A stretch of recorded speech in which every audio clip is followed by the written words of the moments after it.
The Americans with Disabilities Act, more commonly known as ADA, allows you as an employee to request accommodations if you need assistance performing your work tasks properly.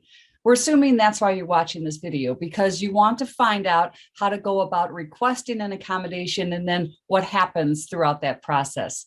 I'm Jamie Roth, and with me is Josh Bollendorf. He's Gateway's Director of Compliance and the ADA coordinator. So Josh, let's set the stage here. What is a disability as defined by the ADA?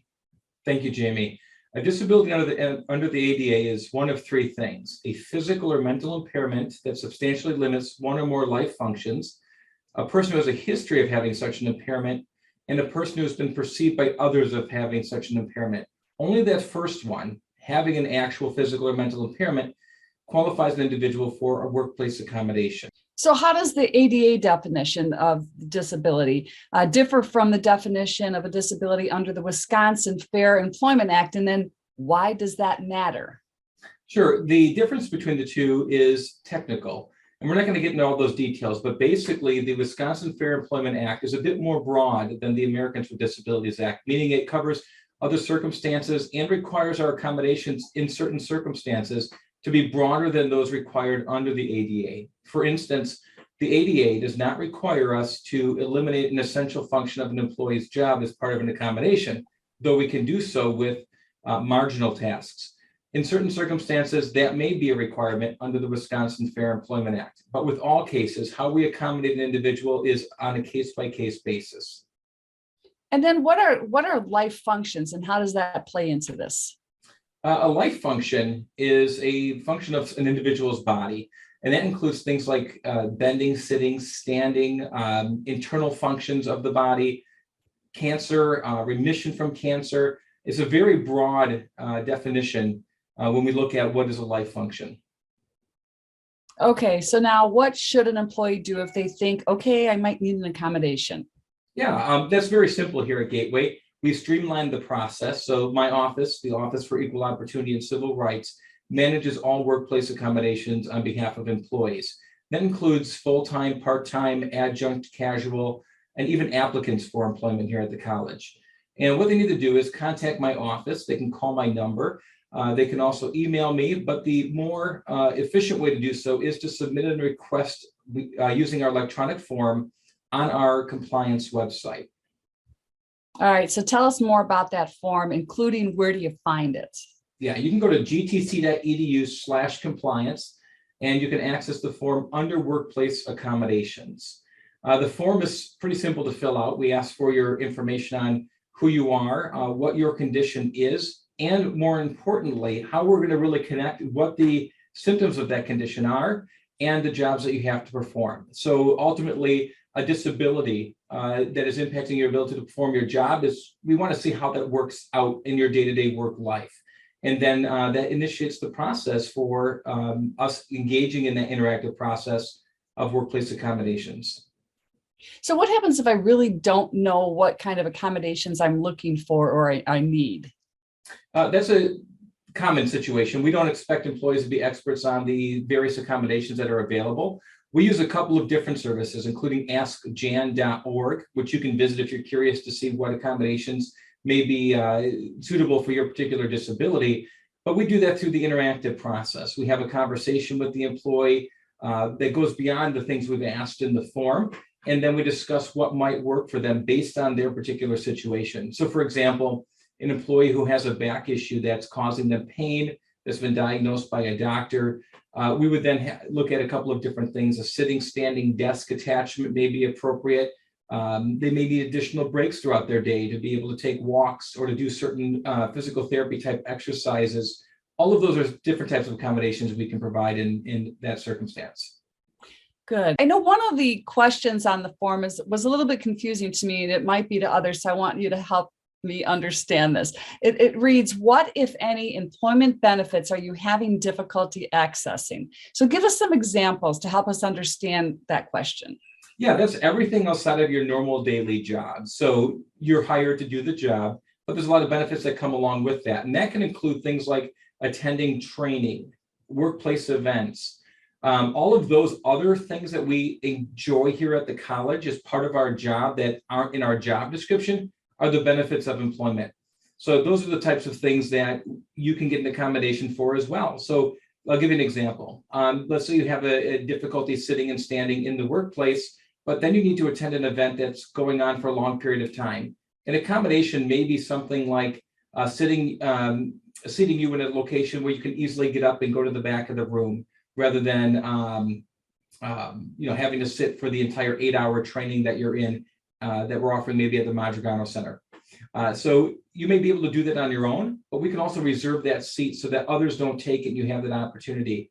Or if you have a difficulty hearing and you want to attend training, we can use captioning service in that event for you as well. So it's really looking beyond the nature of your particular job and all of those other wonderful benefits Gateway provides to its employees, and making sure that those with disabilities have the same opportunity to engage in them as everybody else. Excellent. So this form, is this a matter of like a pass fail? If I don't fill it out correctly, I won't get the accommodation? No, it's really just a preliminary form for us to kind of understand what we're going to be going into in that first conversation. So we can prepare looking up some potential accommodations to bring to that conversation. So if something is missed or you don't know something, that's going to be okay. We'll elucidate those issues as we have that conversation and engage in the process. Okay, good. What happens then after you receive the form? Well, I initially review it, and then I set an appointment with the employee, usually send an invite through our Google Calendar, and then we begin the interactive process. And so we'll talk further about the form, what your needs are, what struggles you're experiencing in performing your work tasks. And then we'll also fill out some medical forms. We'll have a medical authorization, and we'll send a medical inquiry to your physician's office or other treating provider. People got to think outside the box a little bit on this. So it's not necessarily a doctor. It could be a social worker, a psychologist, if there's issues of mental health that we have to accommodate. Or it might be a physical therapist who's best suited to tell us what you need done in the workplace to accommodate you. Then after we have that conversation, we send those forms out to the doctor's office or the other provider's office. And once we get those back, we'll have another meeting to further discuss accommodations. In between those meetings, generally, I'll have a conversation with your supervisor about some of the accommodations we've talked about and see what is reasonable in the workplace, if we can actually implement what we're talking about, if it fits with the job duties and the requirements of that department. And then we will implement those once we finish this process.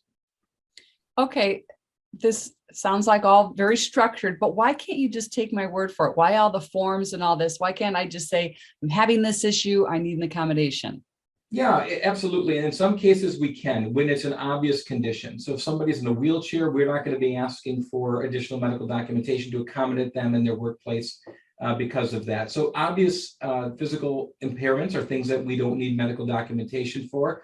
But for other ones, we need to, for a couple of reasons. One, we have to determine if you're a qualified individual with a disability. So we need a provider beyond ourselves, because we're not medical experts, to be able to determine if there's actually a disability here. Because some conditions are transient, some aren't presenting as disabilities anymore, even though that definition of a disability is quite broad under the ADA and the WFEA, which is the Wisconsin Fair Employment Act. So we need it for that purpose, but we also get some additional valuable information from the doctor or other provider, and that's specifically their recommendations on what accommodations may be useful. So things that we perhaps haven't thought about, or if your condition presents in a particular way that we need to know that, okay, an individual has lupus, it flares up maybe 3-4 times a month, and this is what the employee needs. So it helps us get a better understanding of the condition and what accommodations may be useful. Now, we're not bound to what a medical provider says regarding accommodations, but they are useful guidance for us. Okay. So how long does this whole process take? Well, we do like to get this done quickly. We do, under the law, generally have 30 to 60 days to provide these accommodations. However, I like to get them done as soon as we can. We've had accommodations done within a matter of a week because the provider's office returns those documents quick. We've already worked some things in place. And then we've also looked at a newer process that we developed in 2021, which is temporary workplace adjustments that are put in place for the interim while we are looking at a permanent accommodation through the ADA workplace accommodation process.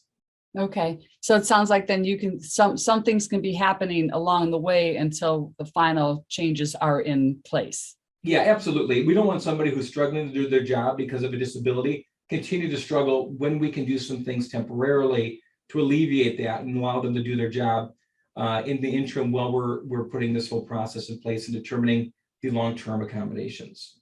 Excellent. So who knows about this? Like, what if I don't want my supervisor or my coworkers to know? How do you deal with that? Yeah, so under these two laws we're talking about, the ADA and the WFEA, confidentiality is critically important. And so that has two components. One, all of your records that I obtained from your provider are housed separately from your HR personnel file. And in fact, HR doesn't get any of this information that resides in my office. And that is not shared with others. What I do share with the supervisor is what accommodations are needed.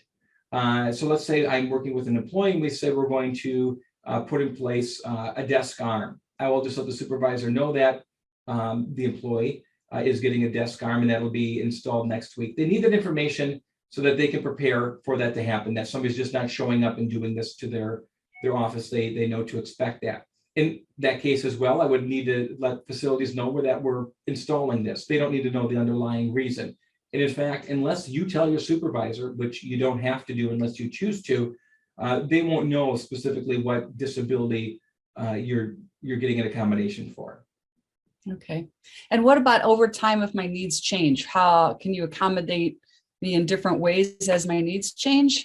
Yeah. Disabilities generally aren't always static, right? So things like lupus and MS and all of those things change over time. And even a back condition can change over time. It can worsen as an individual ages or if they're re-injured.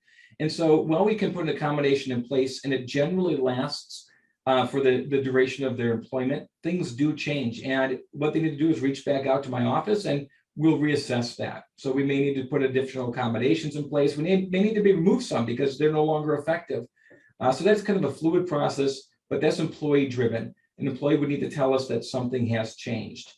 Another way we can change that is operational needs change. So we could put an accommodation in place, but the position has changed. The nature of the work has changed. The job description is modified and adding additional duties. Those things may also need accommodations. And so we'll have a conversation at that point. But the employee, again, is the one who needs to inform my office that those changes have happened because I'm not always aware of the different changes within areas of the college. That's good to hear because that's one of the concerns that I think people have is, can I get promoted still if I've got these accommodations that have to be taken into account? Yeah, Jimmy, and all the laws say that you cannot retaliate or discriminate against somebody who is requesting an accommodation. And so if somebody has a disability and they want to get promoted or there's other benefits of employment, the things that we've talked about earlier that they want to engage in, they cannot be discriminated against based on their disability. If they think they have been, well, then they certainly should file a complaint with our office and we'll do the appropriate resolution for that. But that's certainly not something that's allowed under the law. Excellent. Well, thank you, Josh. You are a wealth of information as usual. And so everybody needs to know that this is not a difficult or lengthy process. Josh and his team are here every step of the way to help you through this. You can find the workplace accommodation request form again at gtc.edu/compliance. And you can also contact Josh directly at 262-564-3062.